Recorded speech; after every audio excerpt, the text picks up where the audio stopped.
Le classement par équipe est un prix décerné lors du Tour de France à la meilleure équipe de la course. Créé en 1930, ce classement n'existait pas lors des premières décennies de l'épreuve. Bien que de nombreux coureurs avaient des sponsors, ils n'avaient pas le droit de concourir en équipe. Le créateur du Tour, Henri Desgranges, voulait que sa course récompense la force individuelle.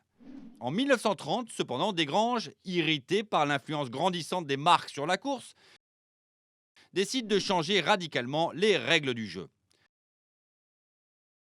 Plutôt que de concourir individuellement, les coureurs feraient partie d'équipes nationales ou régionales créées par Desgranges. Ainsi, les coureurs seraient équipés des mêmes vélos fournis par les organisateurs.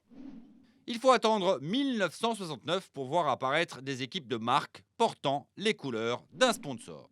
Bien que le format de calcul récompensant la meilleure équipe ait changé ces dernières décennies, depuis 2011, le format est le suivant. On additionne les temps des trois meilleurs de chaque équipe en ignorant les bonifications et les pénalités.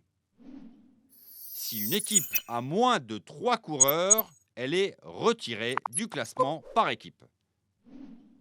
Il n'y a pas de maillot distinctif pour les premiers du classement par équipe.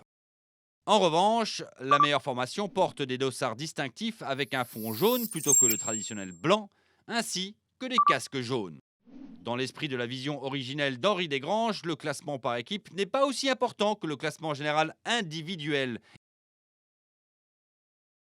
Et il est rare qu'une formation prenne le départ du tour avec comme seul objectif de remporter le classement par équipe.